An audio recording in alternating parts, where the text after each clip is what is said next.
300 bands, ET in the trap with killers.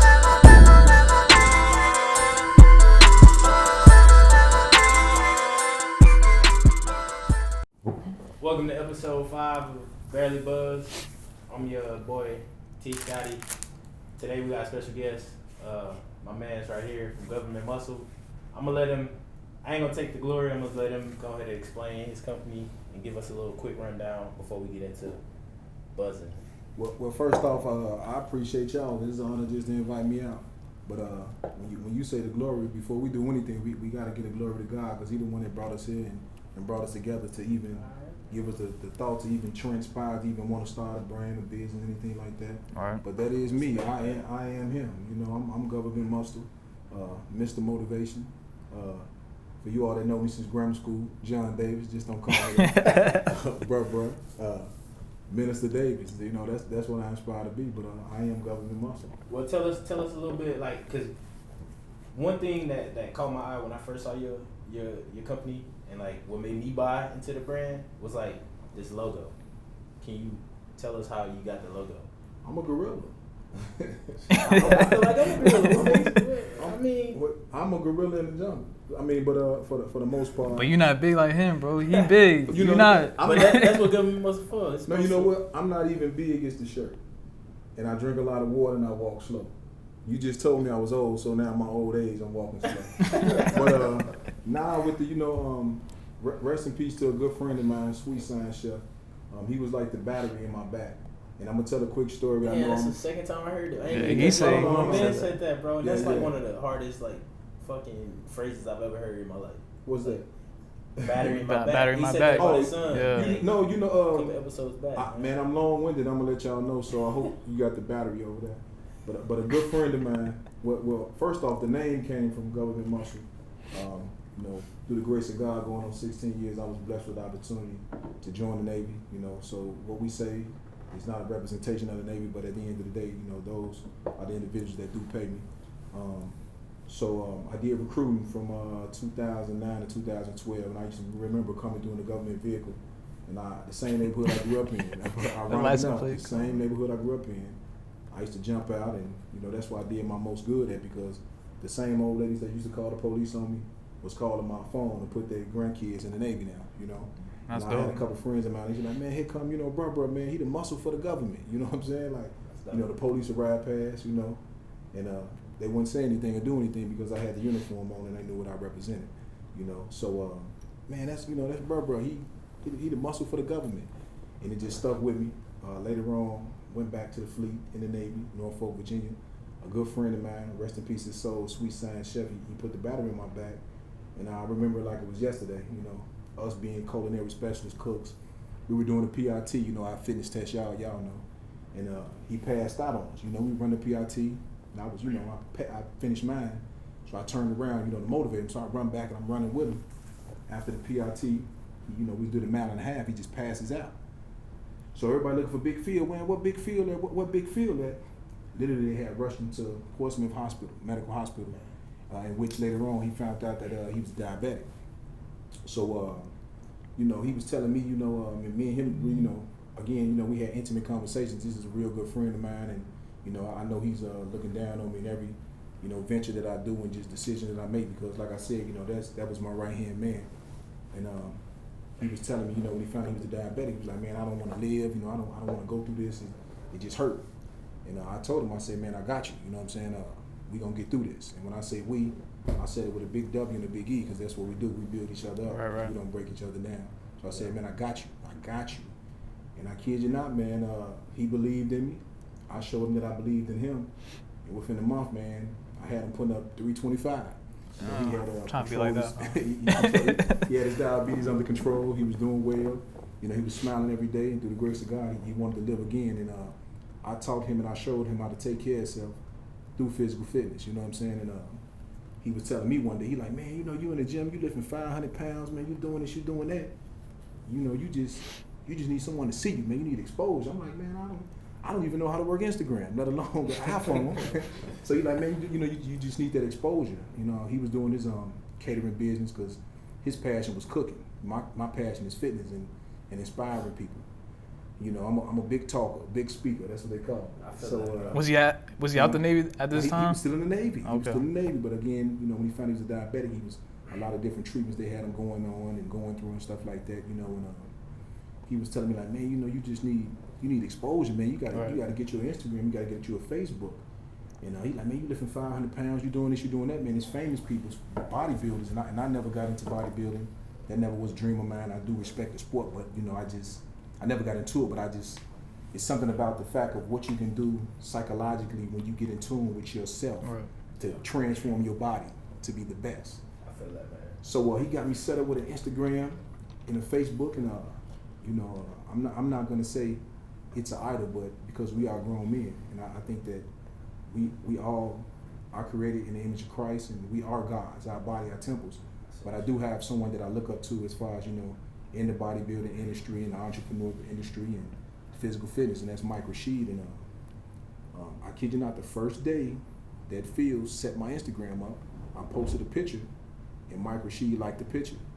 And I took that as saying that God is always watching, and sometimes he uses other people to let you know that I got you and I'm watching. So with that being said, he put the battery in my back, I ran with it, got my LLC, got my trademark, and slowly but surely, you know, I'm at a pivotal point in my life, my career, that things are starting to make sense and change, and I'm devoted to believing in my vision and believing in my craft. So, you know, sometimes, you know, I might get a little, you know, feel a little despair or saying that, hey, you know, I'm supposed to be doing this, or, you know, why my business hasn't blossomed the way it should. But, you know, you can't compare yourself to other people, because at the end of the day, everyone's blessing has a number, you know. So when I say my prayers to the high and the grand architect of the universe, I think that God, when you pray to him, he already writes your blessing down. So when you pray to God, he literally gonna say, okay, I got you. He writes it down, he put it in this big box, and he sends it to you. But before you can receive it, he's gonna put you through a trial to ensure that you're truly, you know, worthy of this blessing. Right. So when it's your time, it's your time. So I'm focused. I'm just, damn, bro. I'm You just said so much stuff that I wanted to touch on, but I just wanted to let you. I want to let you go. You We know, wanted to touch on so much stuff. I told you I'm a big speaker because the ultimate goal is I'm going to be. Right. So let's rewind it. I'm going to be a motivational speaker, but the ultimate goal for Government Muscle is to inspire people through physical fitness, but simultaneously bring them closer to Christ. And when I say bring them closer to Christ, it's to whoever God that you believe in, because it is someone that you have to believe in, because we're just not here of figments of our imagination. You know, we move on spirit. God is in you. You see what I'm saying? So it's gonna get deep. Nah, I hear that, but I just want to touch back We on like to, deep, like though. your story about how you became government muscle, like, because people in the hood, or, you know, not necessarily the hood, but where you came from, where you grew up, is like, like that's what kind of like inspired you to do this, you know what I'm saying? And I thought about going in and be a recruiter and doing that, because like the avenues that a young minority or a person who ain't never had nothing that they can gain from the military, it's like, it's so vast, bro. It is. Because like you got 18-year-old kids coming in, they got more money than me, they got better credit than me, you know what I'm saying? They can go buy a house, they can go get married and get paid, all this stuff, you know what I'm saying? Not, some of it ain't good, some of it ain't. But look at ain't you the now. right You choices, got but a nice apartment with views in every room. But what I'm saying is like it's better to see and give those, cause like me, I was a 3.5, like I lied, 3.8. Me too more. Oh, he raising it now. Let Now me he too lying. more. I was 3.8. You know, high school student, man. I was in the top 10%. I wanted to join the military. My mom told me to go to college. You know what I'm saying? I didn't know nothing about like ROTC or the Naval Academy or like ROTC and all that shit. You know what I'm saying? Right. So I think it's good to get out to those neighborhoods where it's not shit, I need a word, I can't think of one. It's not accustomed for young black men to join the military, basically. Right. You know what I'm saying? But like, had I known those benefits and stuff like that, had I had a government muscle walking around and stuff, like I feel like you said, my life would be somewhere else. Like I'm supposed to be here, but no. You and I don't mean to interrupt you, but you don't supposed to be anywhere.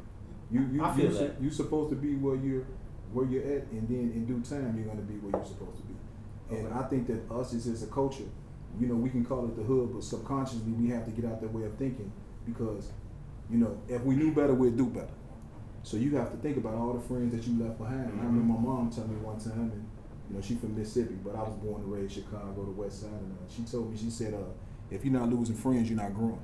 So we have to get out that mental, that subconscious nature that we do have is not just black people, but as human beings to know our worth. And if you knew better, you would do better. So it's not about saying, okay, well, he's stuck in the hood, he's this, he's that, but he is stuck in the hood because he don't know better.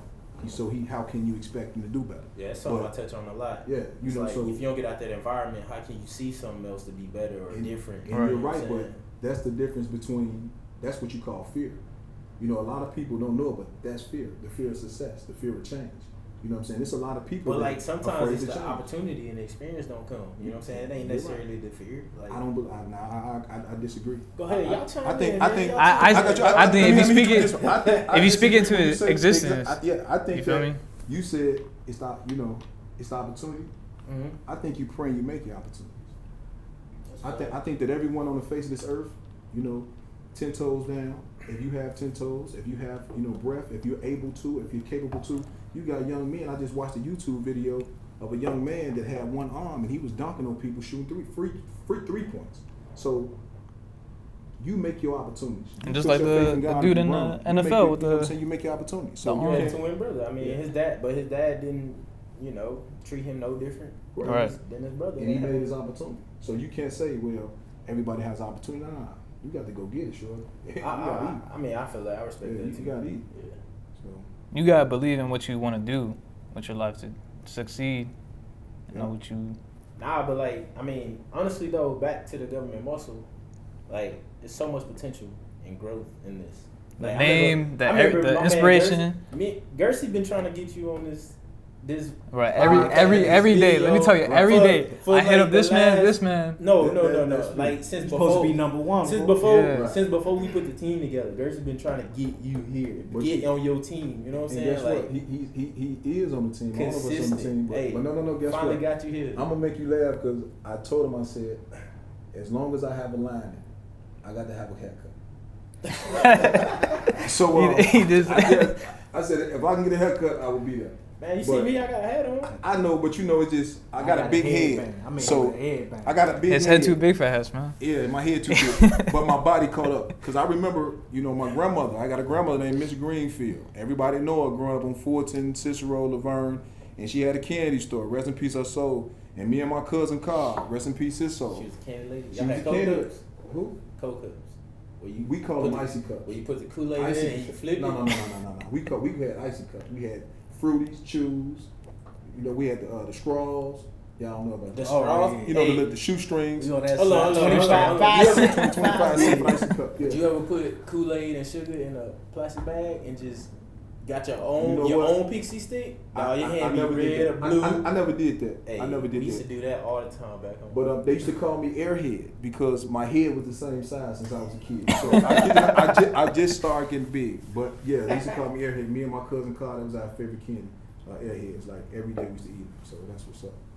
But what was you saying about you said something about the brain and potential and all that? The potential to growth, man, because like I don't want to air out, no good ideas and none of that shit, like, for the competitors. But, like, Gersey did come up with a good idea that he pitched to you, you know what I'm saying, about, I already know what you're going to say. Yeah, you know what I'm talking about. And he been after you for, like, 3-4 months, man, like. Longer. But, like, I just want to say I'm happy to have you here. I appreciate like, it. Yeah. I just want you to know that my support and my belief that this is gonna continue to grow. That's all I wanted to Thank you. I bring appreciate up, and I wanted to have Gersey jump in and start talking because right.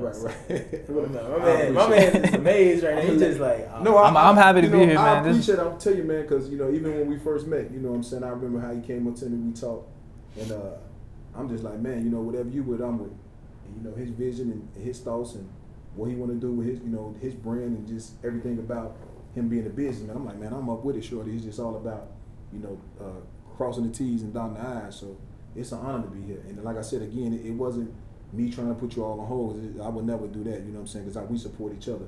It just all was about timing. And again, you know, it's the right time now. So we here. So Yeah. that's what it's all about. Shit, the first day I talked to him, I was actually on watch, bro.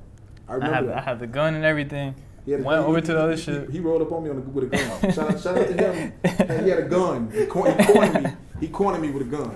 Go ahead, tell the story. Go ahead, Yo, hold on. Y'all was on 2 different berths? Yeah. We were right next to each other. Yeah. No, we were right next to each other. But yeah, I saw him. I was like, damn, I gotta talk to dude, man, because I've been seeing him for a while. Yeah. No homo shit, but like I No, want to talk to him about the government muscle shit, because I had an idea. I want to talk to him about it. So we did, and now we're here. You feel me? So. Oh, that's what. Yeah, like I said, but you didn't even tell the best part about the story. So you got to tell them the response. What did I say when you said? That's shout out to my response. I don't usually toot my own horn. What was the response? You came up to me. You was like, "Yeah, man, I'll be following you, man, and this and that, and blah blah blah." And I was like, "Man, that's what's up, man." And I said, I think my exact words. I don't want to quote it. I was like, "It's whatever." You know what I'm saying? Man, I just appreciate you for appreciating me. Right. You know what I'm saying? Because one thing that I do get about being a brand ambassador and just I'm not a big name yet.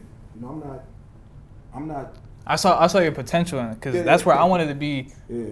By your age, like I my age, man, yeah. and for me, turning. I'm not gonna say, but I'm getting older, man. I got a birthday coming up. But I don't think you. Yeah. Well, go ahead.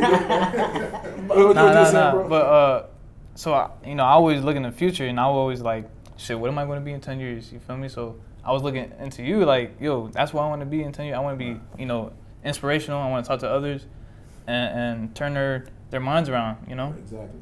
And that's one thing that I take pride in, because I had a lot of dark days, dark nights, dark moments, and everyone have a past. But to be successful, I don't think that you have to live through your past. So Right. you have to live through your future and just let your past be the lessons that you go through to make you better. So I had to do a complete 360, in which I call it, a spiritual awakening and a spiritual journey. And I had to start carrying myself in which the person I wanted to be.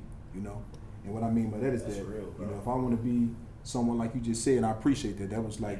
thank you, for big upping me like that. So if I want to be someone that inspires people, God bless you. If I want to be someone that inspires people, that's teaching people how to take care of themselves, how to eat, how to simultaneously bring themselves closer to Christ or their faith and whoever you believe in, I have to carry myself like that. Right. You see what I'm saying? If I want to say I want to be the next Mike Rashid, if I would say I want to be the next Malcolm X, I have to carry myself in that manner, because guess what? It's people. Excuse me, you gave me corona.